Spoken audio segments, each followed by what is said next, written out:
같은 학교, 같은 반이었는데도 누군가는 항상 한 발 앞서 나가는 것처럼 보였던 경험 혹시 있으신가요? 방학마다 해외여행을 다녀오고 최신 기기를 자연스럽게 쓰고 어른스러운 대화를 나누던 그 친구들 말이죠. 그 차이는 단순히 부모님 통장 잔고의 문제가 아니었습니다. 진짜 격차는 보이지 않는 곳에서 만들어지고 있었죠. 오늘은 부유한 가정에서 자녀들에게 물려주는 15가지 금융교육의 비밀을 낱낱이 파헤쳐 보겠습니다. 이 내용을 끝까지 보신다면 여러분도 이 원칙들을 자녀에게 또는 자기 자신에게 적용할 수 있을 겁니다.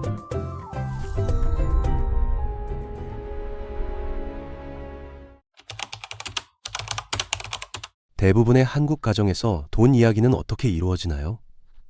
돈 이야기는 밥 먹을 때 하는 게 아니야. 혹은 애들 앞에서 돈 얘기 좀 그만해 같은 말을 들으며 자라죠. 돈은 어른들만의 골치 아픈 문제이고 아이들이 알아서는 안 되는 비밀처럼 취급됩니다.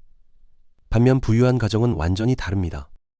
저녁 식탁에서 자연스럽게 투자 이야기가 오가고 부동산 시장을 설명하고 세금 구조에 대해 토론합니다.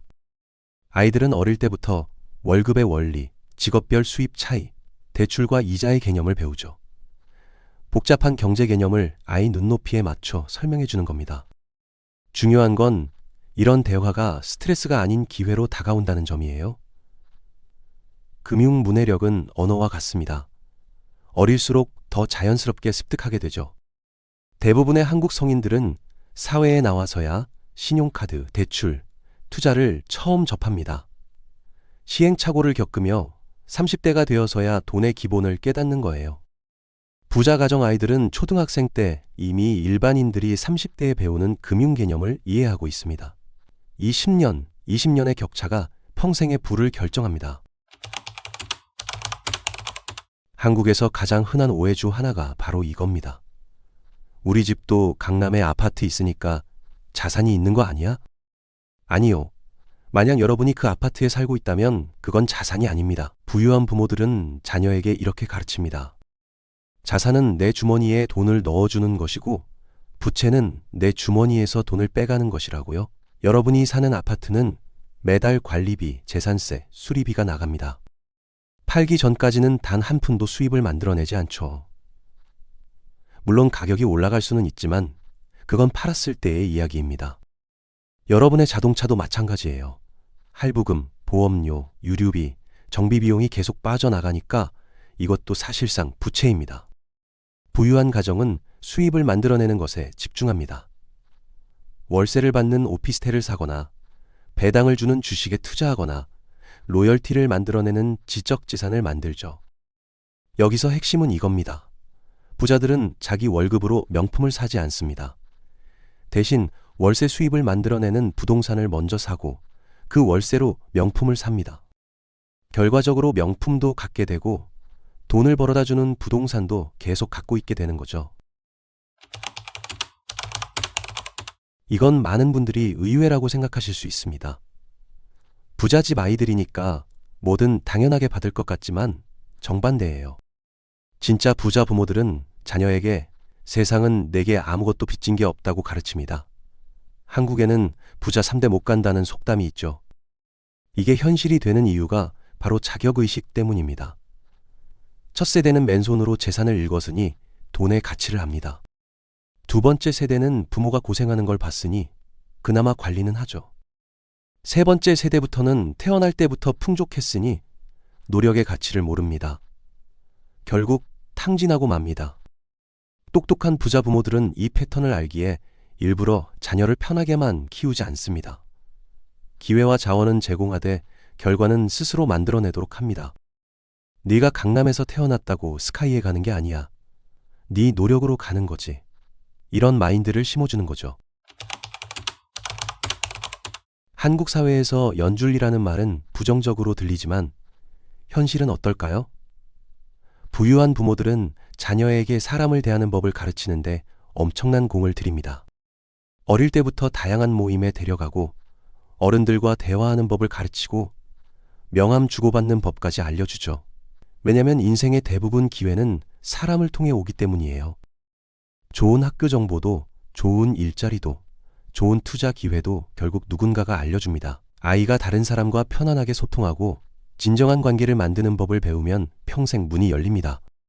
선생님들도 그 아이를 더 신경 써서 봐주고 다른 학부모들도 좋은 활동에 끼워주고 나중에 사회에 나가서도 기회가 계속 생기죠. 이건 아이에게 아부하는 법을 가르치는 게 아닙니다. 진짜 사회성, 진짜 공감 능력, 진짜 소통 능력을 키워주는 겁니다. 다른 사람에게 가치를 주는 사람이 되면 자연스럽게 도움도 받게 되니까요. 대부분의 한국 가정에서는 이렇게 가르칩니다. 과자 사 먹지 마. 택시 타지 말고 버스 타. 브랜드 옷 사지 마. 절약이 나쁜 건 아니지만 부자들의 사고방식은 차원이 다릅니다. 커피값 5,000원 아끼는 것보다 이번 달 수입을 50만 원 늘릴 방법을 고민합니다. 왜냐하면 줄일 수 있는 지출에는 한계가 있지만 늘릴 수 있는 수입에는 한계가 없으니까요. 가난한 마인드는 어떻게 덜 쓸까를 고민하고 부자 마인드는 어떻게 더 벌까를 고민합니다. 같은 뇌를 쓰는 건데 쓰는 방향이 완전히 다른 거죠. 월 300만 원 버는 사람이 절약으로 2만 원 아끼는 것보다 부업으로 50만 원 더 버는 게 낫습니다. 부자 부모들은 자녀에게 어떻게 하면 내가 더 가치 있는 사람이 될까를 생각하도록 합니다. 그러면 자연스럽게 수입이 늘어나니까요. 이건 정말 중요한데 많은 사람들이 놓치는 부분입니다. 부자들은 성공이 단 한 번의 대박으로 오지 않는다는 걸 압니다. 매일매일 조금씩 나은 선택을 하는 것. 그게 10년 후 엄청난 차이를 만들어냅니다. 하루 30분 독서를 한다고 내일 당장 달라지진 않아요. 매일 운동한다고 다음 주에 몸짱이 되지도 않죠. 근데 이걸 1년, 2년, 5년 하면 어떻게 될까요? 주변 사람들과 비교가 안 될 만큼 달라집니다. 부유한 가정에서는 자녀에게 이런 습관을 일찍 심어줍니다. 매일 책 읽기, 매일 일기 쓰기, 매일 감사하기, 매일 운동하기. 이런 것들이 10대부터 몸에 배면 20대, 30대가 됐을 때는 압도적인 경쟁력이 됩니다. 습관은 자동화된 성공 시스템입니다. 처음 만들 때만 의지력이 필요하고 일단 자리 잡으면 자동으로 굴러가죠. 한국 사회에는 돈에 대한 묘한 이중성이 있습니다. 겉으로는 돈이 전부가 아니야 라고 하면서 속으로는 돈에 집착하죠. 부자를 부러워하면서도 동시에 저 사람들은 나쁜 짓 해서 돈 벌었을 거야 라고 생각합니다. 이런 이중적 태도가 사람들이 돈을 못 버는 이유 중 하나예요. 부유한 부모들은 자녀에게 돈은 그저 도구일 뿐이라고 가르칩니다. 망치가 좋은 것도 나쁜 것도 아니듯이 돈도 중립적입니다. 어떻게 쓰느냐에 따라 선하게도 악하게도 쓸 수 있을 뿐이죠. 돈을 도덕적으로 판단하기 시작하면 내면의 갈등이 생깁니다. 나는 돈을 많이 벌고 싶어. 근데 돈이 많으면 나쁜 사람 아닐까? 이런 모순 때문에 무의식적으로 기회를 회피하게 됩니다. 부자들은 이런 내적 갈등이 없어요. 돈을 많이 벌고 그걸로 선한 일을 하면 그만이니까요. 한국인들은 대부분 단기적으로 생각합니다. 이번 달 월급 타면 뭐 사지? 올해 목표는 이거야. 1년 단위로 생각하는 것도 좋지만 부자들은 차원이 다릅니다. 10년, 20년 후를 내다보고 지금 결정을 내리죠. 대부분의 사람들은 1년 안에 할 수 있는 일을 과대평가하고 10년 동안 할 수 있는 일을 과소평가합니다. 그래서 1년 안에 큰 성과가 안 나오면 포기해버려요. 근데 10년은 정말 긴 시간입니다. 하루에 1%씩만 나아져도 10년 후엔 상상할 수 없을 만큼 달라져 있어요. 부유한 가정은 자녀에게 인내심을 가르칩니다. 내가 지금 하는 영어 공부, 당장은 재미없겠지만 10년 후 내 인생을 바꿀 거야. 지금 만드는 인간관계, 20년 후에 너를 도와줄 사람들이야. 이렇게 긴 호흡으로 보면 완전히 다른 선택을 하게 됩니다. 많은 부모들이 착각하는 게 있습니다. 우리 애 좋은 대학 보내서 대기업 취직시키면 성공이야. 근데 진짜 부자들은 다르게 생각합니다. 학벌이나 직장보다 중요한 건 실력, 즉 다른 사람에게 가치를 줄 수 있는 능력이라고 가르치죠. 시장은 가치를 만드는 사람에게 돈을 줍니다. 서울대를 나왔든 지방대를 나왔든 대기업에 다니든 중소기업에 다니든 상관없어요. 중요한 건 이 사람이 우리에게 얼마나 가치를 주느냐입니다. 부유한 부모들은 자녀에게 묻습니다. 너는 다른 사람들의 어떤 문제를 해결해 줄 수 있니? 네가 가진 능력으로 누구를 도울 수 있니? 이런 질문을 계속하면 자연스럽게 실력을 키우는 쪽으로 가게 됩니다. 그리고 진짜 실력이 있으면 돈은 저절로 따라옵니다. 대부분의 한국인들은 이렇게 살아갑니다. 아침 9시부터 저녁 6시까지 일하고 월급 300만 원 받고 그걸로 생활비 쓰고 시간을 돈으로 바꾸는 거죠. 이게 나쁜 건 아니지만 부자가 되는 길은 아닙니다.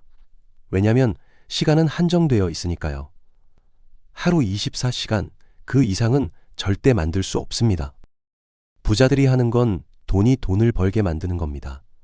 부동산에 투자해서 월세 받고 주식에 투자해서 배당 받고 사업을 만들어서 자동으로 돌아가게 하고 내가 자는 동안에도 돈이 들어오는 구조를 만드는 거죠.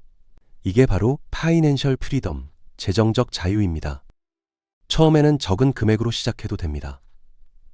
월 10만 원이라도 투자해서 돈이 돈을 버는 경험을 하는 게 중요해요.